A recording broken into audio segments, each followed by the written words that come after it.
سورۃ الدخان۔ شروع اللہ کا نام لے کر جو بڑا مہربان نہایت رحم والا ہے۔ حامیم، اس کتاب روشن کی قسم کہ ہم نے اس کو ایک مبارک رات میں نازل فرمایا، ہم تو خبردار کرنے والے ہیں۔ اسی رات میں تمام حکمت کے کام فیصل کیے جاتے ہیں، یعنی ہمارے ہاں سے حکم ہو کر بے شک ہم ہی فرشتوں کو بھیجتے ہیں۔ یہ تمہارے پروردگار کی رحمت ہے، وہی تو سننے والا ہے، جاننے والا ہے۔ آسمانوں اور زمین اور جو کچھ ان دونوں میں ہے سب کا مالک، بشرطے کہ تم لوگ یقین کرنے والے ہو۔ اس کے سوا کوئی معبود نہیں، وہی زندگی دیتا ہے اور وہی موت دیتا ہے، وہی تمہارا اور تمہارے پہلے باپ دادوں کا پروردگار ہے۔ لیکن یہ لوگ شک میں پڑے کھیل رہے ہیں۔ تو اس دن کا انتظار کرو کہ آسمان سے صاف دھواں نکلے گا جو لوگوں پر چھا جائے گا، یہ درد دینے والا عذاب ہے۔ اس وقت وہ کہیں گے کہ اے پروردگار، ہم سے اس عذاب کو دور کر، ہم ایمان لاتے ہیں۔ اس وقت ان کو نصیحت کہاں مفید ہوگی، جبکہ ان کے پاس پیغمبر آ چکے جو ہمارے احکام کھول کر بیان کر دیتے تھے۔ پھر انہوں نے ان سے منہ پھیر لیا اور کہنے لگے، یہ تو سکھایا پڑھایا ہوا ہے، دیوانہ ہے۔ ہم تو تھوڑے دنوں عذاب ٹال دیتے ہیں مگر تم پھر کفر کرنے لگتے ہو۔ جس دن ہم بڑی سخت گرفت کریں گے تو بے شک انتقام لے کر چھوڑیں گے۔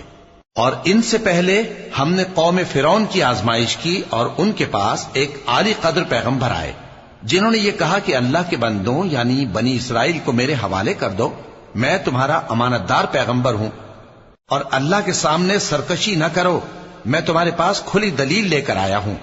اور اس بات سے کہ تم مجھے سنسار کرو، میں اپنے اور تمہارے پروردگار کی پناہ لے چکا ہوں، اور اگر مجھ پر ایمان نہیں لاتے تو مجھ سے الگ ہو جاؤ۔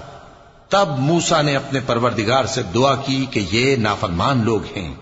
اللہ نے فرمایا کہ اچھا، میرے بندوں کو راتوں رات لے کر چلے جاؤ، اور فرعونی ضرور تمہارا تعاقب کریں گے، اور سمندر سے کہ ٹھہرا ہوا ہوگا پار ہو جانا، تمہارے بعد وہ پورا لشکر ڈبو دیا جائے گا۔ وہ لوگ بہت سے باغ اور چشمے چھوڑ گئے، اور کھیتیاں اور نفیس مکان اور آرام کی چیزیں جن میں وہ عیش کیا کرتے تھے۔ اسی طرح ہوا، اور ہم نے دوسرے لوگوں کو ان چیزوں کا مالک بنا دیا۔ پھر ان پر نہ تو آسمان اور زمین کو رونا آیا اور نہ ان کو مہلت ہی دی گئی۔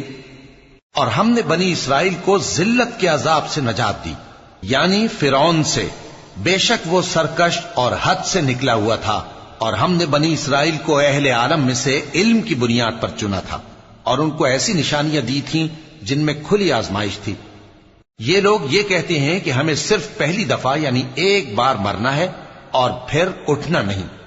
پس اگر تم سچے ہو تو ہمارے باپ دادا کو زندہ کر لا۔ بھلا یہ اچھے ہیں یا تبا کی قوم اور وہ لوگ جو ان سے پہلے ہو چکے ہیں؟ ہم نے ان سب کو ہلاک کر دیا، بے شک وہ گناہگار تھے۔ اور ہم نے آسمانوں اور زمین کو اور جو کچھ ان میں ہے اس کو کھیل کے لیے نہیں بنایا، ان کو ہم نے تدبیر سے پیدا کیا ہے، لیکن اکثر لوگ نہیں جانتے۔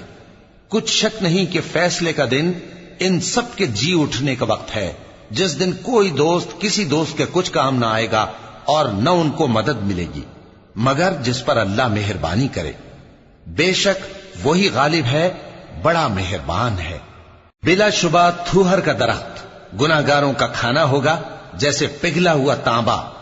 وہ تھوہر پیٹوں میں اس طرح کھولے گا جس طرح گرم پانی کھولتا ہے۔ حکم دیا جائے گا کہ اس کو پکڑ لو اور کھینچتے ہوئے دوزخ کے بیچوں بیچ لے جاؤ، پھر اس کے سر پر کھولتا ہوا پانی اونڈیل دو کہ عذاب پر عذاب ہو۔ اب مزہ چکھ، تو بڑی عزت والا اور سردار تھا۔ یہ وہی دوزخ ہے جس میں تم لوگ شک کیا کرتے تھے۔ بے شک پرہیزگار لوگ چین کے مقام میں ہوں گے، یعنی باغوں اور چشموں میں باریک اور دبیز ریشم کا لباس پہن کر ایک دوسرے کے سامنے بیٹھے ہوں گے۔ وہاں اس طرح کا حال ہوگا، اور ہم بڑی بڑی آنکھوں والی حوروں کو ان کی بیویاں بنا دیں گے۔